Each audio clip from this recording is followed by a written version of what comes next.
What's up, it's Davo here, and I'm going to show you everything I've learned about the dropship.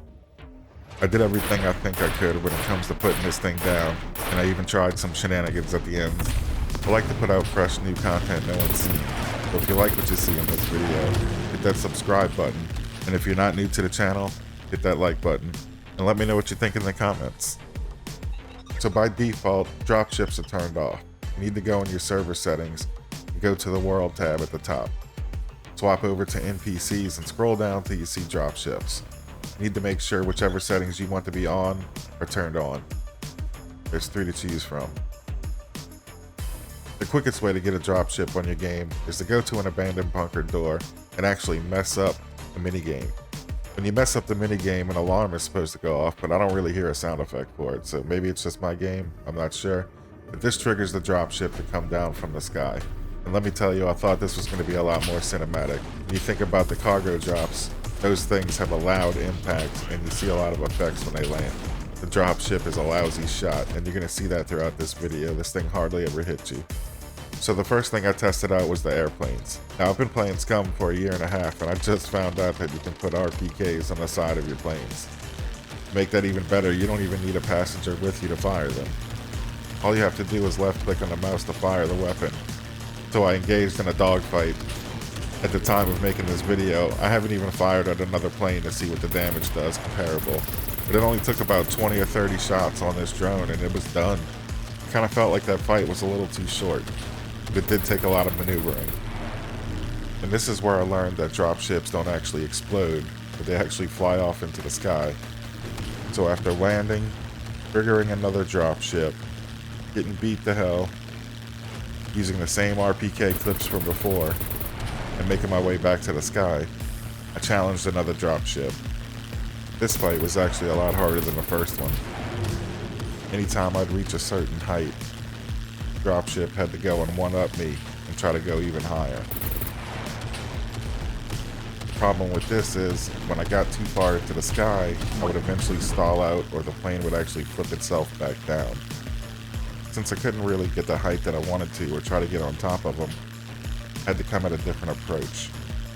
Thought maybe if I aligned my tail and flew myself upside down, I'd be able to come up from underneath and start shooting at them.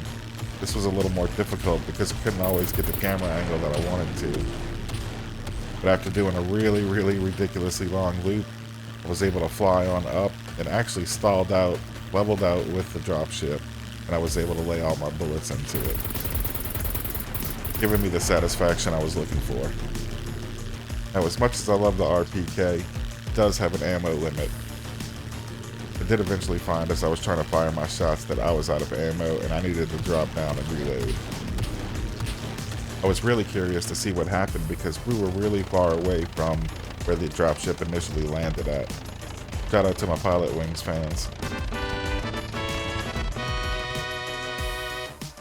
Now, I don't know if this had anything to do with the logic behind the dropship, but once I landed and I got out, I started to reload my guns, and oddly enough, the dropship was so confused, it's not like I was hiding in a bush, and it eventually just left. Speaking of hiding in a bush, this completely breaks the logic behind this thing being able to see you. With other NPCs, if they see you running into the bush, they're going to know you're in there, and they're still going to come after you. Get out of here. With this thing, I was able to walk back and forth and completely go undetected.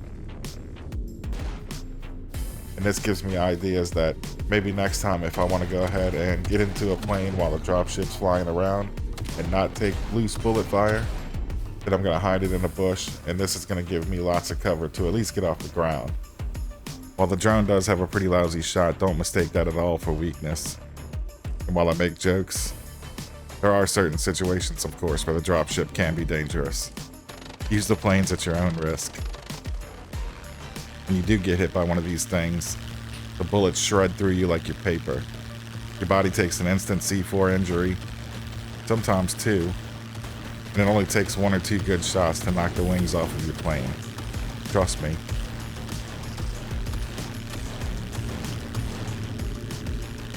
Probably have an hour of footage on just exploding planes alone.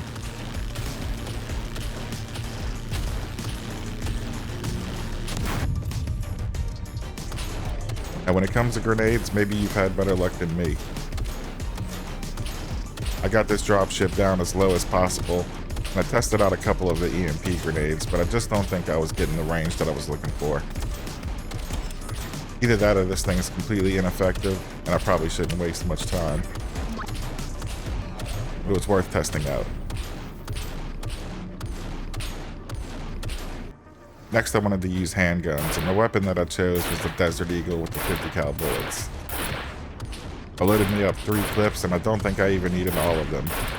Each clip holds 7 bullets. By the time I was mid through the 3rd clip, this thing was already flying off scared. I have no doubt they're eventually going to patch these drone ships. That's just too weak. Next, I took the gun off the airplane, which is the RPK.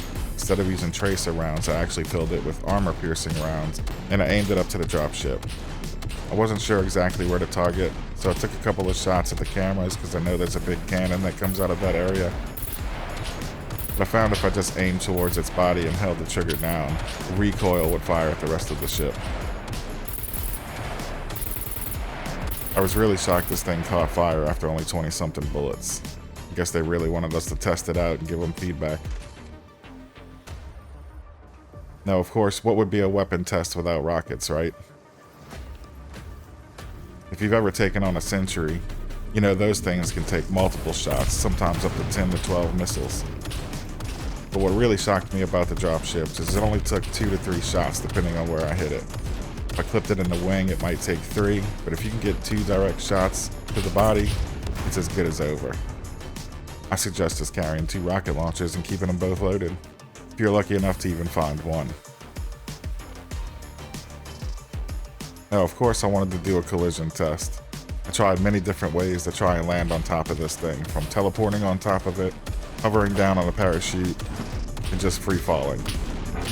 I even went as far as loading up the airplane and just trying to jump out, but again, the height issue really got me. By the time I was able to get in position, the plane would stall out and either veer off to one side or just flip backwards, and it made it really difficult. But hopefully you learned something from this video. If I can leave this video with any final thoughts, I do hope they make an update or a patch to the dropship. Not so much in terms of the airplane and being able to shoot that down with one set of clips, but at least for some of the other weapons. Give us the ability to use the EMP or increase the amount of shots it takes to take down a dropship. As always, hit the like button, subscribe, leave a comment. Get out of here.